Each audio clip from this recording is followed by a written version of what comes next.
আমার আল্লাহর বিশিষ্ট পয়গম্বর হযরতে মুসা আলাইহিস সালাম আল্লাহর সঙ্গে বাবাজি প্রত্যেক দিন তুর পাহাড়ে কথা বলতেন।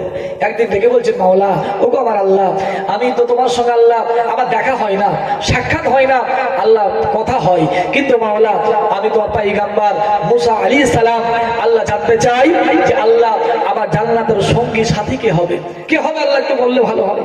তো আল্লাহ বলছে, হ্যাঁ আমার পয়গম্বর তোমার জান্নাতের সঙ্গী হবে ওই অমুক গ্রামের একজন কসাই ব্যক্তি। জোরে বলো সুবহানাল্লাহ। বলে আল্লাহ কসাই ব্যক্তি নামাজি হলে ভালো হতো, হাজি হলে আল্লাহ ভালো হয়। কসাই ব্যক্তি ওর মধ্যে এমন কি ভালো আমল আছে, এমন কি ভালো আমল করেছে যে আমলের বলে কসাই ব্যক্তি ছাগল জবাই করে, গোশত বিক্রয় করে, ও আমার জান্নাতের সাথী হবে। আমি তোমার পয়গম্বর ও কসাই ব্যক্তি, আল্লাহ ওর জীবনে এমন কি ভালো আমল আছে। আল্লাহ বলছেন, হে আমার পয়গম্বর মুসা আলাইহিস সালাম দেখতে চাও? বলে যাও অমুক গ্রাম চলে যাও, যাও দেখে আসো ওর জীবনে কি ভালো আমল আছে। কিন্তু মুসলমান বাবা জীবন ভাইয়েরা, আল্লাহর পয়গম্বরকে আল্লাহ পাক আল্লাহ তাআলা ডেকে বললেন, পয়গম্বর যদি দেখতে চাও ওই কসাই ব্যক্তির ভিতরে এমন কি ভালো আমল রয়েছে, হ্যাঁ পয়গম্বর যাও চলে যাও, যাওয়ার পরে দেখো ওর আমলের বলে ওই আব্দুল্লাহ কসাই তোমার জান্নাতের সঙ্গী হবে। যাও একবার চলে যাও। মুসলমান বাবা জীবন ভাইয়েরা চলে গেলেন আল্লাহর পয়গম্বর মুসা আলাইহিস সালাম বাবাজি।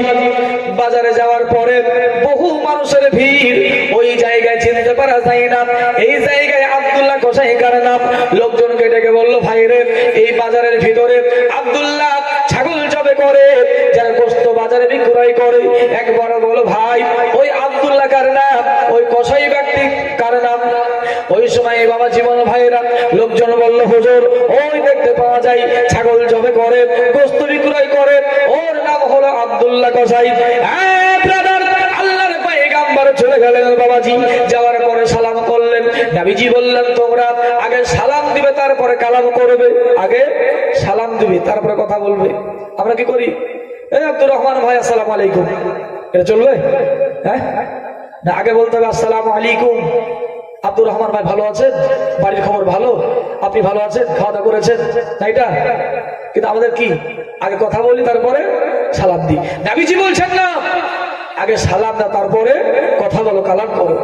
যদি সালাম দিয়ে কথা বলা যায়, ওই ব্যক্তির কথার প্রতি কথার গুরুত্ব বেড়ে যায়, কথার দাম বেড়ে যায়, কথার মর্যাদা বেড়ে যায়।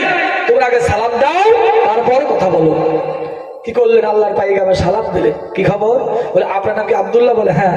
বলে কি খবর? বলে একটু দরকার আছে। একে বললো, হুজুর এখনো কথা বলা যাবে না, বসুন, ছাগল জবে হবে, বস্ত্র বিক্রয় করবো, আমার বাড়ি নিয়ে যাব, মেহমানি করাবো, তারপরে কথাবার্তা বলবো। আল্লাহর পয়গম্বর হযরতে মুসা আলাইহিস সালাম বাবাজি উনি আপনার বসলেন। বাবা ছাগল জবে হয়ে গেল, বস্ত্র বিক্রয় হয়ে গেল, আল্লাহর পয়গম্বরকে নিয়ে গেলেন। নিয়ে যাওয়ার পরে বাবা এক জায়গায় বসিয়ে দিলেন। বসিয়ে রাখার পরে বাবা সর্বপ্রথমে ওই কসাই ব্যক্তি আব্দুল্লাহ খাবার রান্না শুরু করলেন। রান্না হয়ে গেল বাবা। ঘরে আছে বৃদ্ধা মা, ঘরে আছে বৃদ্ধ বাবা, চলাফেরা করতে পারে না, চোখের জ্যোতি কমে গেছে, দাঁতগুলি ঝরে গেছে বাবা, একেবারে অনেকটা বয়স হয়ে গেছে। রান্না করার পরে বাবা যেমন করে আমরা আপনার দুই দিকে পানির টিন আর ঘাড়ে আপনার বাঁশ, যাকে আমাদের ভাষায় বাহুক বলে, আপনারা কি বলেন? কি বলেন আপনারা? দুই দিকে আপনার পানির টিন থাকে আর ঘাড়ে একটা বাঁশ থাকে, ঝুলিয়ে ঝুলিয়ে আপনার নিয়ে যায়। ওরকম বাবাজি আপনারা বাহকের মতো করে একদিকে মাকে বসিয়ে নিল, আপনার অপর দিকে বাবাকে বসিয়ে নিল। ঘাড়ে করে বাবা বহুদূর ঘাড়ে করে নিয়ে গেলেন গোসল করাবার জন্য। বহু দূরে নিয়ে যাওয়ার পরে গোসল করিয়ে দিলেন বাবা। গোসল যেমন হয়ে যাওয়া, চোখটা বন্ধ করে কাপড় পরিধান করিয়ে দিলেন। মুসলমান বাবা জীবন ভাইয়েরা যেমন করে বহে বহে বাবা নিয়ে গেছিলেন, অনুরূপ বাবাজি আবার ঘাড়ে বহন করে বাড়ি আনলেন।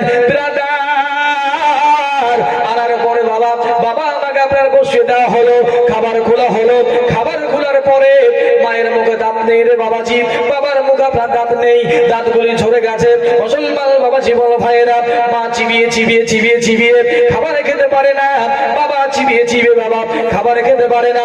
ওই সুমাতি আব্দুল্লাহ গোসাই করলো কি, খাবার গুলি মুখে নেওয়ার পরে চিবিয়ে চিবিয়ে নরম করার পরে একবার মায়ের মুখে তুলে দিল, একবার বাবার মুখে তুলে দিল, পেট পূর্ণ করে বাবা খাবার খাইয়ে দিল, বিছানায় পাঠিয়ে দিল।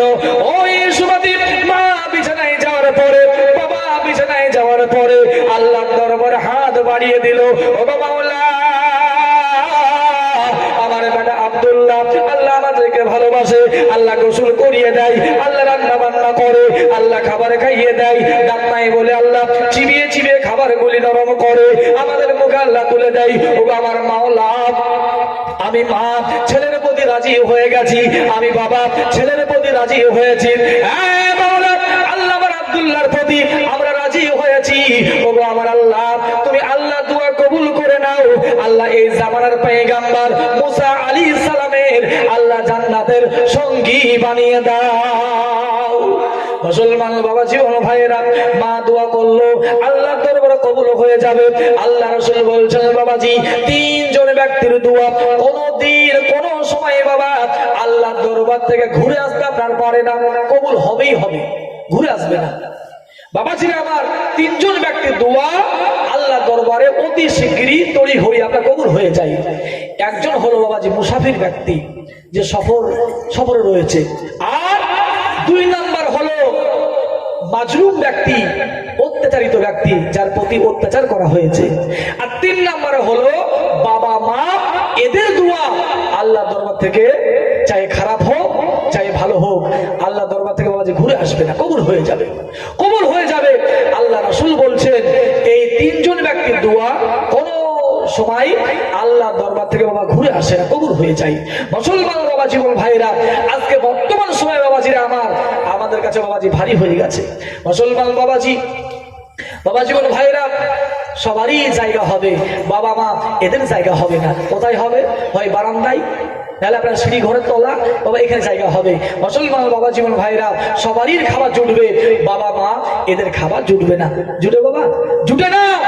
একজন মায়ের পেটে আপনার 8 জন 10 জন বাচ্চার জায়গা হয়, অনেক বড় বাড়িতে আপনার মা বাবা এদের জায়গা হয় না। মুসলমান বাবা জীবন ভাইরা, একজন বাবা একাই খেটে 8টা 10টা পেট পুষতে পারে, আপনার পেট পুষেছে 8 জন 10 জন ছেলেকে আপনার বড় করেছে, আর 8 জন 10 জন ছেলে মেয়ে মিলিয়ে আপনার বাপ মায়ের দুটি ভাত জোগাড় হয় না, মায়ের ভাত জোগাড় হয় না, বাবার ভাত জোগাড় হয় না। মুসলমান বাবা জীবন ভাইরা আমার, বড় আফসোসের বিষয় বাবা। মুসলমান বাবাজি, আল্লাহ রাসূল বলছেন তোমরা পৃথিবীর জমিনে শান্তি পেতে হলে, সুখ পেতে হলে, রুজিতে বরকত পেতে হলে তোমরা বাবা মা এদেরকে ভালোবাসো। আর কোন বাবা কোন মা? আল্লাহ রাসূল যে মাকে দেখে নবী আমার দাঁড়িয়ে দিলেন, জোরে বলো সুবহানাল্লাহ। যে নবীর জন্য আপনার সৃষ্টি জগৎ দাঁড়িয়ে যায়, সে নবীর জন্য সাহাবীগণ দাঁড়িয়ে যান, আর নবী আপনার মা হালিমার জন্য দাঁড়িয়ে যান, জোরে বলো সুবহানাল্লাহ। বাপজিরা আমার, আল্লাহ রাসূল বসে আছেন বাবাজি, এমন সময় বিরাদানি ইসলাম আপনার সাহাবীগণ আছেন, একজন বিদ্যা রমণী আল্লাহ রাসূলের সম্মুখে আপনার আগিয়ে আসছেন। আল্লাহ রাসূল দাঁড়িয়ে গেলেন। দাঁড়িয়ে যাওয়ার পরে নবীজি বললেন, সাহাবী যাও, আমার এই ঘাড়ের রুমালটা ওই জায়গায় ওই বৃদ্ধা রমণীর জন্য বিছিয়ে দাও। কিন্তু মুসলমান বাবা জীবন ভাইয়েরা, আল্লাহর নবী আমার বললেন, যাও ওগো সাহাবী, ওই জায়গাতে আমার ঘাড়ের রুমালটা, মাথার পাগড়ি খানা বিছিয়ে দাও। মুসলমান বাবা জীবন ভাইয়েরা, সাহাবীগণ বিছিয়ে দিলেন বাবাজি। বৃদ্ধা রমণী এলেন। পৃথিবীর জমিনে এমন কোন বাবা কে আছে, কার ক্ষমতা রয়েছে আল্লাহর নবীজির পাগড়ি মুবারকে বাবাজি বসে যাবে? ওই সুমাতি আল্লাহর নবীর পাগড়ি মুবারক, আল্লাহ রাসূলের ঘাড়ে রুমালটা বৃদ্ধা রমণী বাবা আল্লাহর নবীর ঘাড়ে দিলেন। কথাবার্তা হয়ে গেল। ও মুসলমান বাবা জীবন ভাইয়েরা, বৃদ্ধা রমণী চলে যাবেন, নবীজি আবার দাঁড়িয়ে গেলেন, জোরে বলুন সুবহানাল্লাহ। নবী আমার দাঁড়িয়ে গেলেন, বৃদ্ধা রমণী আপনার চলে গেলেন। সাহাবীগণ কেউ বুঝতে পারলেন না যে একজন বৃদ্ধা রমণীর জন্য আল্লাহর নবী কেন দাঁড়িয়ে যান।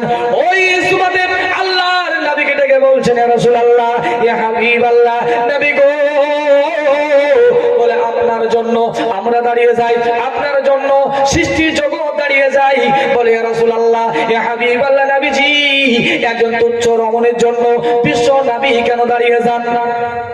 নবী আপনার বলছেন সাহাবীরে, বলে শোনো, কোনদিন ওই মহিলাকে তুচ্ছ বলে মনে করবে না, সামান্য বলে ভাববে না, সামান্য মনে করবে না।